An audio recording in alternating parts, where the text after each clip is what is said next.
Hello friends, a very warm welcome to my YouTube channel Learner's Journey. Today we will discuss about a most important topic which is responsibilities of a chemistry teacher, or we could say responsibilities of a science teacher और physics teacher और biology teacher. देखिए guys, जो आज का हमारा topic है वो 2 year BEd course में चलने वाली जो पेडागोजी सब्जेक्ट होता है उससे रिलेटेड है। आपके 2 ईयर बीएड कोर्स में पेडागोजी ऑफ केमिस्ट्री हो सकता है, पेडागोजी ऑफ फिजिक्स हो सकता है, पेडागोजी ऑफ मैथमेटिक्स हो सकता है, बायोलॉजी हो सकता है, कुछ भी हो सकता है। ठीक है। बेसिकली एक जो साइंस बैकग्राउंड से रिलेटेड टीचर होता है उसकी बच्चों के प्रति क्या रिस्पॉन्सिबिलिटीज़ होती हैं, क्या ड्यूटीज़ होती हैं, तो वो टॉपिक है। अब देखिए, ये वाला टॉपिक आपके 2 ईयर जो बीएड कोर्स चलता है, कोई भी यूनिवर्सिटी हो, किसी भी यूनिवर्सिटी में ये हेल्पफुल हो सकता है। तो आप लोग इस वीडियो को पूरा देखिए, कुछ एक इसमें पॉइंट्स हैं। अगर आप लोग इसको पूरा देखते हो तो ऑब्वियसली आपका जो कॉन्सेप्ट है वो क्लियर हो जाएगा। तो चलिए दोस्तों, स्टार्ट करते हैं कि एक केमिस्ट्री टीचर की क्या रिस्पॉन्सिबिलिटीज़ होनी चाहिए या फिर एक साइंस टीचर की क्या रिस्पॉन्सिबिलिटीज़ होनी चाहिए। तो देखिए दोस्तों, जो सबसे पहली रिस्पॉन्सिबिलिटी है वो रिस्पॉन्सिबिलिटी होती है एक शिक्षक की बच्चों को मॉनिटर करने की। किस चीज़ को? बच्चों की एकेडमिक परफॉर्मेंस को।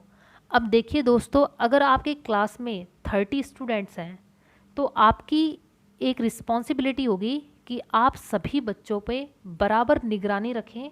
बच्चों की परफॉर्मेंस को देखिए, एकेडमिक परफॉर्मेंस है बच्चों की, स्कॉलास्टिक को स्कॉलास्टिक दोनों परफॉर्मेंस होती हैं स्कूल में, तो उनको ऑब्जर्व कीजिए और आपको बच्चे में क्या कमी दिखाई दे रही है उसके लिए आपको बच्चों में क्या करना है, फीडबैक प्रोवाइड करवाना है ताकि बच्चों को इम्प्रूवमेंट हो सके।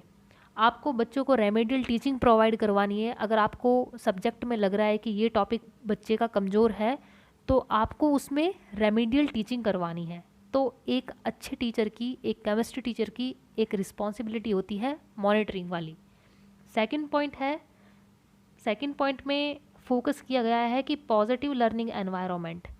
आपको एक रिस्पॉन्सिबल टीचर होने के नाते अपनी क्लास में पॉजिटिव एनवायरनमेंट बच्चों के लिए क्रिएट करना है। आपको नेगेटिविटी को वहाँ से एलिमिनेट करना है। आपको इतना बढ़िया एनवायरनमेंट क्रिएट करना है कि बच्चे अपने आप सीखने के लिए उत्साहित हो।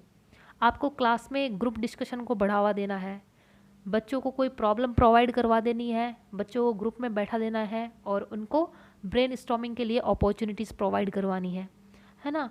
तो आपको एक पॉजिटिव लर्निंग एनवायरनमेंट क्रिएट करना है। तो एक केमिस्ट्री टीचर की सेकंड रिस्पॉन्सिबिलिटी होगी। नेक्स्ट रिस्पॉन्सिबिलिटी क्या होती है? देखिए, नेक्स्ट रिस्पॉन्सिबिलिटी में बात कह रखी है सुपरविज़न की और मोटिवेशन की। तो देखिए दोस्तों, आपको क्लास में जितने भी बच्चे हैं सभी को सुपरवाइज़ करना है। जब भी आप टीचर बनते हो आपको सिर्फ 1 या 2 बच्चे पे फोकस नहीं करना, आपको सभी बच्चों को सुपरवाइज़ करना है और सभी बच्चों को अपने जो एकेडमिक गोल्स हैं उन्हें अचीव करने के लिए मोटिवेट करना है। और आपकी एक रिस्पॉन्सिबिलिटी होती है कि आप पार्शियलिटी क्लास में नहीं दिखाओगे। 1 या 2 बच्चे को फेवरेट बोल के और आप बाकी बच्चों के साथ में अत्याचार या फिर कह सकते हैं कि आप इनजस्टिस नहीं करोगे उनके साथ। तो आपकी एक ये वाली रिस्पॉन्सिबिलिटी होगी। देखिए, नेक्स्ट रिस्पॉन्सिबिलिटी क्या है कि आपको पेरेंट्स टीचर मीटिंग होती है उसमें आपको पार्टिसिपेट करना है। ऐसा नहीं है कि जैसे मान लीजिए फॉर एग्जांपल एनवीएस में मंथ में एक बार सेकंड सैटरडे को पेरेंट्स टीचर मीटिंग होती है, तो उसमें कई बार टीचर्स क्या करते हैं, जाने से बच जाते हैं। तो आपको ये बात नहीं करनी, आपको वो मीटिंग अटेंड करनी है, पेरेंट्स से बच्चों के बारे में अच्छी तरह से बात करनी है, उनके साथ में अच्छा डिस्कशन करना है। तो एक अच्छे टीचर की ये रिस्पॉन्सिबिलिटी होगी। आपको बच्चों की जो प्रॉब्लम्स हैं वो पेरेंट्स से सुननी है कि वो घर में किस तरह से रहते हैं, क्या प्रॉब्लम फेस करते हैं। स्कूल में बच्चों के साथ जो प्रॉब्लम है उनको पेरेंट्स के साथ शेयर करना है और पेरेंट्स और टीचर दोनों को मिलके वो प्रॉब्लम एलिमिनेट करनी है। तो देखिए, अगर आप किसी भी स्कूल में टीचर बनते हो तो आपको मीटिंग से बचना नहीं है, आपको वो अटेंड करनी चाहिए। ये एक अच्छे टीचर की रिस्पॉन्सिबिलिटी है। नेक्स्ट बात आ जाती है कि इंस्ट्रक्शनल प्लान्स और लर्निंग मटेरियल्स आपको बच्चों के लिए प्रोवाइड करवाने हैं। आप अगर क्लास में एज ए क्लास टीचर हो, सब्जेक्ट टीचर हो, किसी भी तरह से आपको बच्चों को इंस्ट्रक्शंस प्रोवाइड करवाने हैं, ताकि बच्चों के सामने जो भी प्रॉब्लम हो, जो भी डिफ़िकल्टी बच्चे फेस कर रहे हो, तो उसे सॉल्व करने में बच्चे को हेल्प मिल सके। तो आपको एक रिस्पॉन्सिबल टीचर होने के नाते इंस्ट्रक्शनल प्लान्स और लर्निंग मटेरियल्स बच्चों को प्रोवाइड करवानी होगी। देखिए नेक्स्ट पॉइंट हो गया, सिक्स्थ पॉइंट। देखिए सिर्फ एक टीचर होना सिर्फ बच्चों को समझना ही नहीं है, आपको पेरेंट्स के साथ में कोऑर्डिनेशन बना के रखना है, और जो स्कूल एडमिनिस्ट्रेशन है, स्कूल मैनेजमेंट है, उसके साथ में भी आपको कोऑर्डिनेशन बना के रखना है। स्कूल मैनेजमेंट के साथ में आपको कोऑर्डिनेट होकर जो भी करिकुलम में खामियां हैं उन्हें एलिमिनेट करना है, नए करिकुलम को डेवलप करना है। तो ये एक रिस्पॉन्सिबल टीचर की ड्यूटी है। ये सिर्फ देखिए केमिस्ट्री में ही नहीं है कि सिर्फ केमिस्ट्री रिस्पॉन्सिबल टीचर होगा तो उसमें सारी ये रिस्पॉन्सिबिलिटीज़ होंगी। आप ये किसी भी सब्जेक्ट में लिख सकते हो, सभी सब्जेक्ट्स में टीचर्स की सेम ही रिस्पॉन्सिबिलिटीज़ होती हैं। तो चलिए नेक्स्ट पॉइंट है कि आपको जितनी भी एजुकेशनल ट्रेनिंग्स होती हैं, है ना, वर्कशॉप्स होती हैं, अपनी प्रोफेशनल ग्रोथ के लिए वो अटेंड करनी है। अगर आपके स्कूल में अगर आपको इनवाइट किया जाता है कहीं पे कि सर या फिर मैम आपको ये मीटिंग वहाँ पे अटेंड करनी है, ये ट्रेनिंग है कुछ दिनों की, ये आपको अटेंड करनी है, तो देखिए आपको वहाँ पे काम चोरी नहीं करनी या फिर उन चीज़ों से बचना नहीं है। आप 2-4 दिन बचाने के चक्कर में कई सारी ऐसी कैपेसिटीज़ होती हैं, कैपेबिलिटीज़ होती हैं प्रोफेशनल, जो आप में डेवलप नहीं हो पाती, तो आपको वो अटेंड करनी है। वहाँ पे आप नए नए तरीके सीखोगे कि बच्चों को किस तरह से हैंडल करना है। अगर बच्चे किसी पर्टिकुलर प्रॉब्लम को फेस कर रहे हो तो आपको उनके साथ किस तरह से पेश आना है।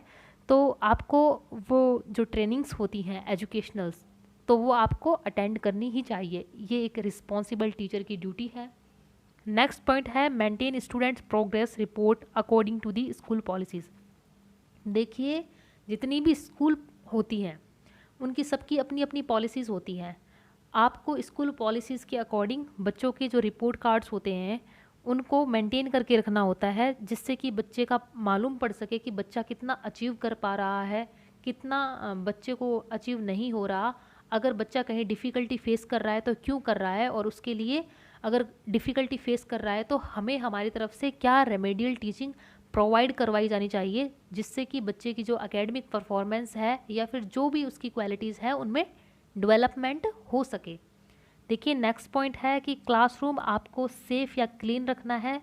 सिर्फ जो काम वाला स्वीपर होता है उसके भरोसे नहीं रहना, आपको क्लासरूम मेंटेन करवा के रखना है। आप ऐसा तो नहीं है कि आप एक गंदा सा क्लासरूम पड़ा हुआ हो जिसमें काफ़ी सारी गंदगी फैली हुई हो और उसमें आप अच्छी तरह से अपनी केमिस्ट्री पढ़ा रहे हो, तो ये वाली बात नहीं है। आपको क्लासरूम मेंटेन करके रखना चाहिए। ये एक रिस्पॉन्सिबल टीचर की ड्यूटी है। सिर्फ आपको किसी भी स्वीपर का वेट नहीं करना चाहिए कि हाँ वो स्वीपर आएगा तब हम ये करवाएंगे। आपको इस ड्यूटी को ध्यान में रखते हुए इमीडिएट एक्शन लेना चाहिए और क्लास को सेफ़ और क्लीन रखवाना चाहिए।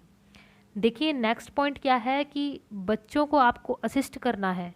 किस चीज़ के लिए? In proper uses of school equipment and materials.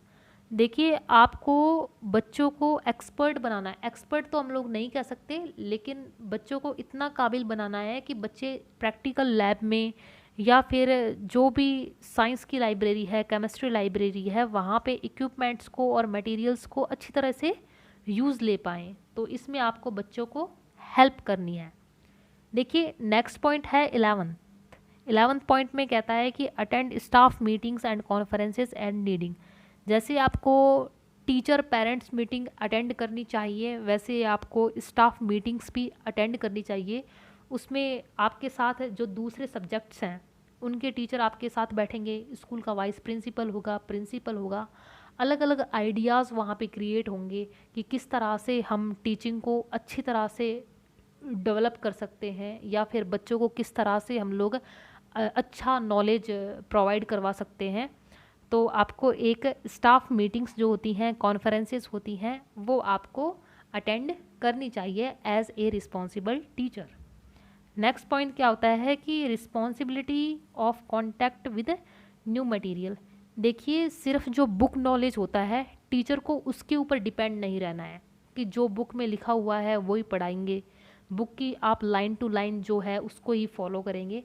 देखिए, आपको बुक के अलावा कई सारी नई जो मटेरियल है उसको यूज़ लेना है।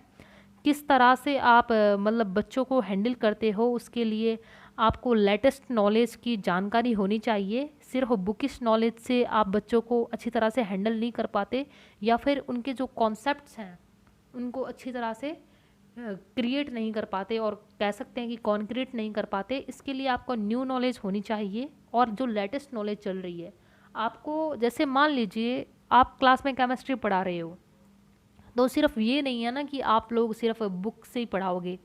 आपको क्या करना है, बुक तो ठीक है, बुक तो आप पढ़ाओगे ही, लेकिन बुक के अलावा अभी करंट में केमिस्ट्री में क्या डिस्कवरीज हो रही हैं, है ना, उनके बारे में आपको बच्चों को बताना है।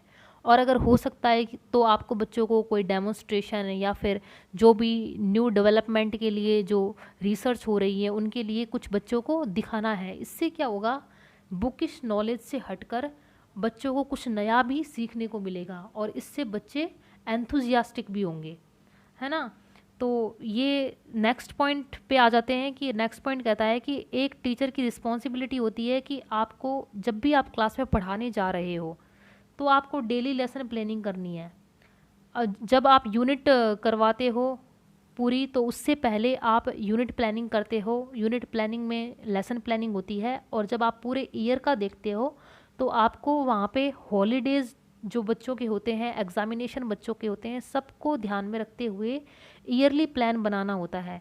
तो एक टीचर की रिस्पॉन्सिबिलिटी ये होती है कि आप लेसन प्लान, यूनिट प्लान और ईयरली प्लान बनाइए।